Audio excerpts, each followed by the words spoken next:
कि एक तरफ से भी रास्ता नहीं कि आदमी निकल के रोड पर जाओ कहीं, तो यही में घर में बैठ के खाई, यही में होगी, ये अब काम करे के बचल बा हमनी के।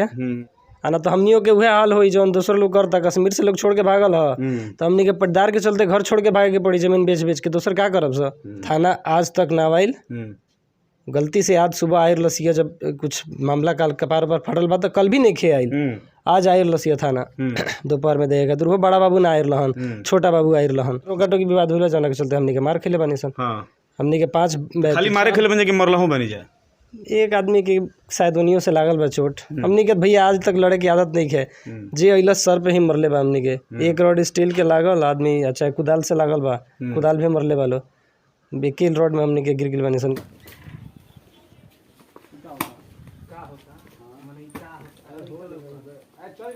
होके दबिए, होके दो, होके दो। कोड़े दो खूब बढ़िया से कोड़ल, मन लगा के कोड़ल, बाटी से निकलिया के बालू बनाओ।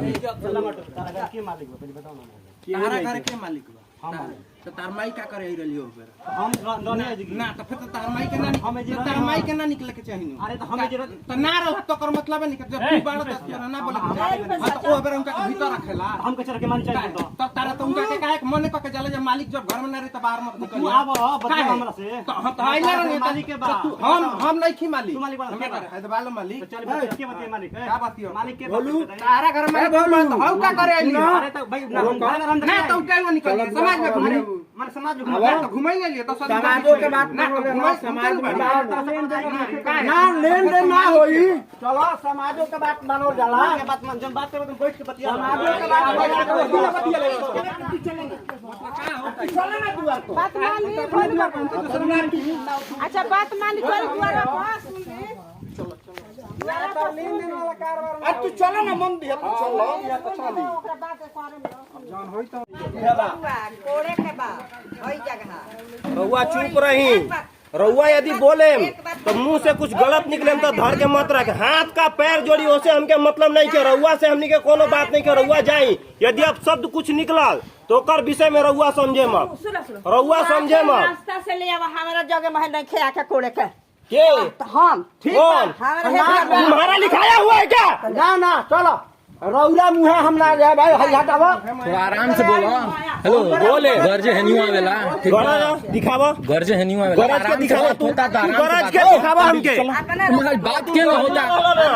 ओही बात बबुआ ना कइला सब दुनु मिल के शंकर बचिनावा गरजर वाला गौर के दुनु सब बांध धलेला सब माया बहिनी जांगा फुर देली सन अबे अबेरा शांति बतियावे के कहला है।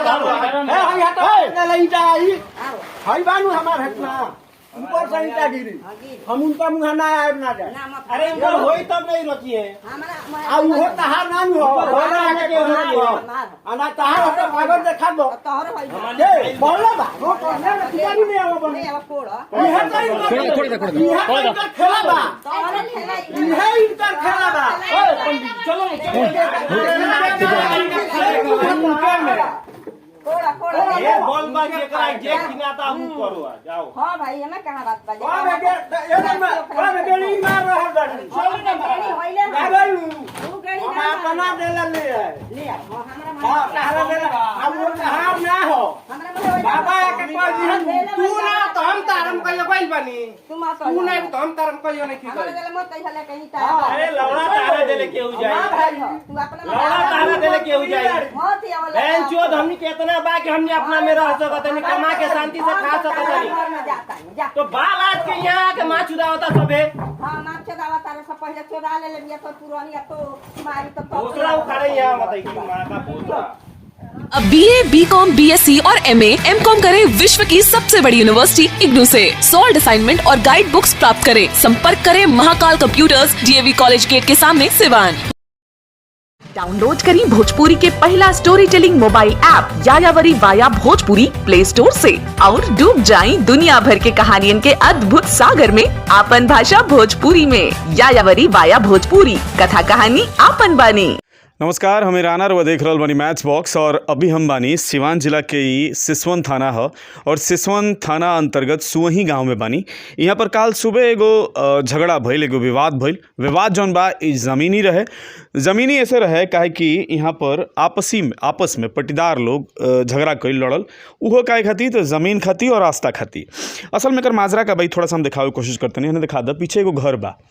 ई घर जेकर बाटे ओकरा सामने से ही निकले के रास्ता बाटे है ना, आगे जाके और फिर उन्हें से घूम के रास्ता पर जाके, चाहे हेने से जाके रास्ता पर जाके मतलब यहाँ के सुविधा बाटे। अब यहाँ के ही पटीदार के द्वारा, यानी कि जो बगल में घर वाला बा ओकरा द्वारा ही वहाँ निर्माण कार्य करावल जा रहा बा, जौना से एकर ए घर के जौन रास्ता बाटे, आवागमन जौन बाटे उ अवरुद्ध हो जाई, बंद हो जाई। यहाँ लोग के पुश्तैनी ज़मीन है। अब आपस में का बंटवारा के सिस्टम बा, का नहीं खे, ए पर हम जाने की कोशिश करम, बातचीत करे कोशिश करम।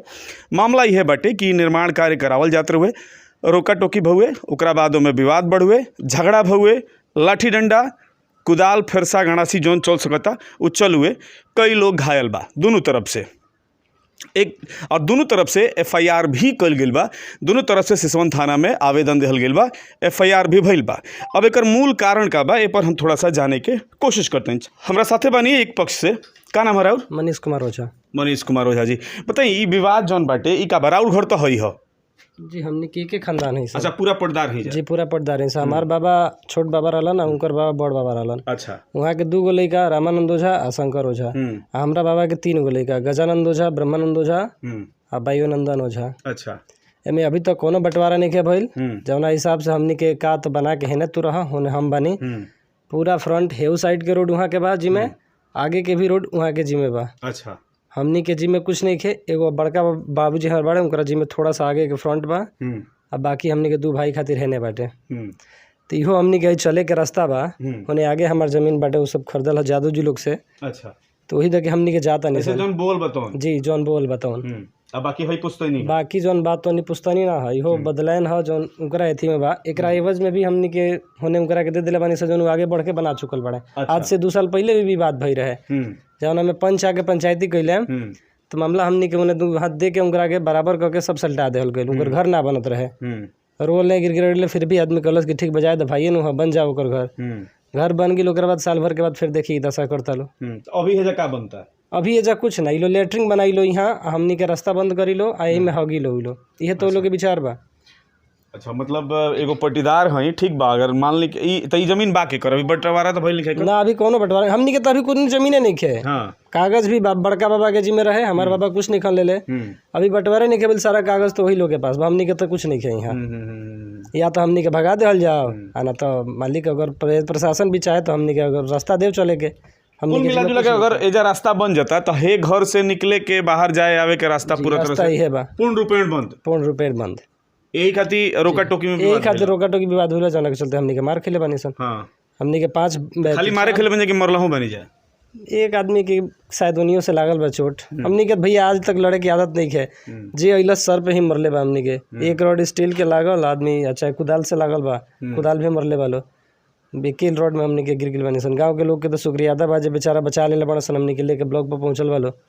वो जादू जी लो जौन बालो उलो नारी तो हमनी के मुआदल रतन सन सब पटदार।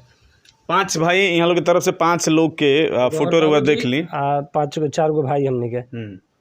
यहाँ के पिताजी और 4 भाई के सर फाटल बाटे, चोट लागल बा, कंधा पर भी चोट लागल बा।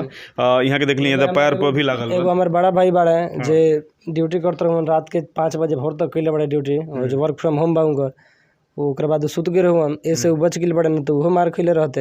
अच्छा। कैसे कि मार करे तो आवेला ना हमनी के, डंडा आदमी उठैले नहीं के आज तक, ना केहू के गाली देले बा हमनी के, फिर भी दशा होता हमनी के संगे। अच्छा, कुछ दिन पहले मतलब 12 तारीख के भी एगो सनहा देहल गए हुए थाना में, तेकरा पहले भी कुछ भइल हुआ का? आके थोड़ा सा कोड़ ले रहे लो। अच्छा। जवना के चलते सनहा देह रहे थाना में। SP साहब के भी मेल कल गई रहे, और CM साहब के भी मेल कल गई रहे कि भैया साहब आके देखिए हमनी के करी लो। थाना आज तक ना आइल।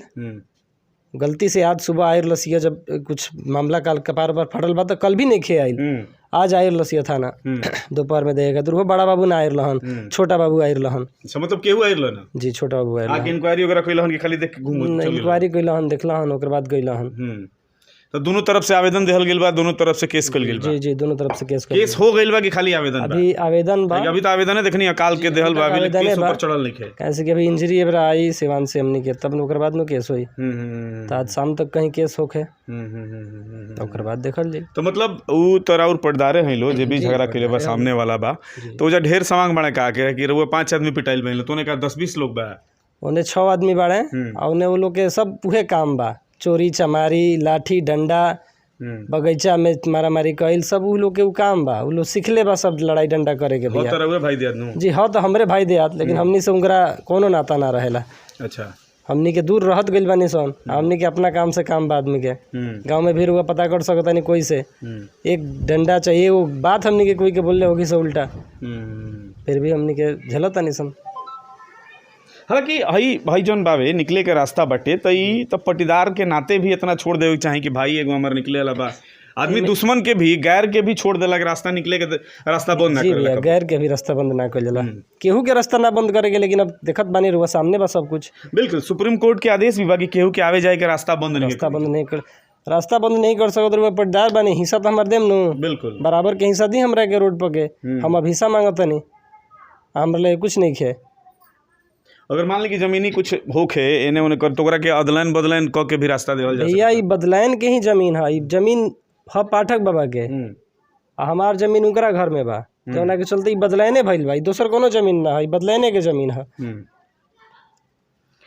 मतलब कुल मिला के जौन विवाद बाटे, ये विवाद के कहीं आवश्यकता नहीं खे, केहू के भी रास्ता रोकल नहीं खे जा सकत, केहू के घर से निकलल बैन कईल, ई मतलब एक तरह से देखल जाओ तो सरासर नाइंसाफ़ी बाटे। सुप्रीम कोर्ट के भी आदेश बा कि सुप्रीम कोर्ट भी कहला कि केहू के घर से निकले के रास्ता जौन बा, सड़क तक पहुँचे के रास्ता नइखे रोकल जा सकत, ओकरा के रास्ता देवे के बाटे, एकर प्रावधान बाटे। अब यहाँ बात पटदारी के बाटे, तो पटदारी में तो ओकरा के एडजस्टमेंट कइल जा सकता कि अगर मान ली कि रउरे जमीन बाटे तब ओकरा के एने ओने क के कइल जा सकता। यहाँ विवाद जौन बटे, विवाद के कोनो आवश्यकता नहीं है, लेकिन अगर विवाद भइल बा, ऊपर से लाठी डंडा चलल बा, पुलिस आवे के नौबत हो गई, दोनों तरफ से FIR हो गई, खातिर आवेदन देहल गई, तो ये वाकई में निंदनीय बाटे। ऐसा रास्ता नहीं किया पटदार के, देखी रुआ रास्ता हाई रोड बाटे, ई रोड पर भी रास्ता बा और मेन रोड पर भी उनका रास्ता बा, पूरा उनका रास्ता ही बा चारों तरफ से, हमनी के निकले तक के रास्ता नहीं है।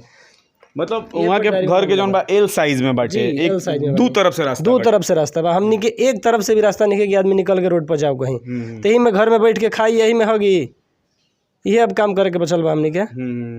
तेने से पीछे से रास्ता नहीं है घरवा के जाके, पीछे से रास्ता नहीं है, मेन रोड वो बगल बड़ बाबूजी बड़े हमार, तब रास्ता उनका घर के दूर के केहू ना नु जाई, वो रास्ता थोड़ा सा बटे, तो में हम क्या करब? बंटवारा तो ऐसे ना होला। बिल्कुल, बंटवारा होके चाहिए तो सबको रास्ता मिले के चाहिए। बिल्कुल। और रास्ता अगर आदमी बनैल हूँ बाद ओकरा के यहाँ लो अवरुद्ध करता इन लो। तो प्रशासन तो खैर सिसवन थाना ऐसा ही शिथिल हटे मानल जाला कि मतलब एक्टिव होखबे ना करेला, का जने का है क्रिया खैले वालों के हमनी के एक्टिव ना होके जा, तो का रिक्वेस्ट करे के चाहे? SP साहब से रिक्वेस्ट करे के पड़ी या उच्च अधिकारी से करे के पड़ी? हम तो SP साहब से बिना CM साहब से रिक्वेस्ट करते नहीं कि हमनी के कम से कम रास्ता दिलवाई लो, आना तो हमनियों के वह हाल हुई जो दूसरे लोग करता, कश्मीर से लोग छोड़ के भागल है, तो हमनी के पटदार के चलते घर छोड़ के भागे के पड़ी, जमीन बेच बेच के, दूसर क्या करब सर? तो ये करम साहब हमनी के भागेम सर यहाँ से, आना तो अगर रखे के चाहता नहीं लो तो मामला ठीक करवाई लो, शांति से सब हमनी के सुलट जाओ। बिल्कुल, कुछ विवाद की वीडियो बटे हुआ देख लिए मैं, वीडियो में साफ दिख रहा बा कि के तरीका से एजा कोड़ल जा रहा बा, ओकरा बाद लाठी डंडा से प्रहार भइल बा, मारामारी भइल बा। तो मैं इहो फोटो और वीडियो के माध्यम से रुआ के दिखा रहल बनी कि देख ली कि विवाद जौन बटे कितना जघन्य भहुए और आपस में भहुए, पटीदारी में भहुए, ना कि दूसरा से भहुए, आपसे में कइल जा रहा बा। तो ये वाकई में निंदनीय बटे और ए पर प्रशासन के उचित कार्रवाई करे के चाहिए और एक सही से जाँच करके मतलब विवाद के निपटारा कराई। आपस में लड़ल भी बहुत बढ़िया चीज़ नहीं है, बहुत मतलब अच्छा चीज़ नहीं है, या केहू से भी लड़ल अच्छा चीज़ नहीं है, तो लड़ाई ना होखो और विवाद जौन बाटे विवाद ना होखो, एक सही तरीका से निपटारा हो जाओ, जेकर वाजिब हक बा। यहाँ के अगर घर बटे तो यहाँ के निकले के रास्ता मिले के चाहिए, अगर उनमें कोनो व्यवधान बा या कोनो समस्या बा तो प्रशासन अपना तरफ से में इंटरफेयर करके और ओकरा के निदान करके यहाँ के भी निकले के व्यवस्था कर दे, ओहू पक्ष के संतुष्ट कर दे, ताकि कोनो प्रकार के विवाद ना हो। छोटा बाबू आए नहीं तो और कहता नहीं कि वहाँ के और थोड़ा सा आगे ले है तना दे दिलो जे वहाँ लो अपन पेंट वेंट करेम लो आएम लो। अच्छा। बताई ऐसे निस्तारण हुई मतलब विवाद के होने अभी और हमरा के बढ़ा दी उनकरा लोग के आहे ने बढ़ा दी वो लोग के। उन्हें का कुछ बा काम हलो के उन्हें कुछ नहीं के भैया, उन्हें हेकर मुआवजा वो लोग के हमनी के दे चुकल बनी से जौन बना ले बालो। 5 गो पंच भी आई रहे लोग गाँव में, रुआ पंच से लोग पूछ सकता नहीं जौना के मामला आदमी हमनी के हर बार खत्म करे के चाहले बा, लेकिन मामला ही लो हर बार बढ़ावल जाता। प्रशासन के में अमल करके और ये विवाद के ख़त्म करे के पड़ी। अगर सच में केहू नहीं मानत, अगर खुराफात करता, बिना मतलब के विवाद पैदा करता, तो ऊपर उचित दंडात्मक कार्रवाई जौन होके के बा ओकरा के करे के चाहिए, ताकि ए तरह के विवाद कहीं भी केहू के घर में ना होके। इस वही गांव है जौन की सिसवन प्रखंड के अंतर्गत आवेला, सिसवन थाना के अंतर्गत आवेला। और सिसवन थाना जौन की शिथिलता खातिर जानल जाला, जौन की निष्क्रियता खातिर जानल जाला, वो तनी सा एक्टिव हो जाओ और आके ए समस्या के निपटारा करो, ए समस्या के समाधान करो। रहुआ फिलहाल देखत रही मैच बॉक्स।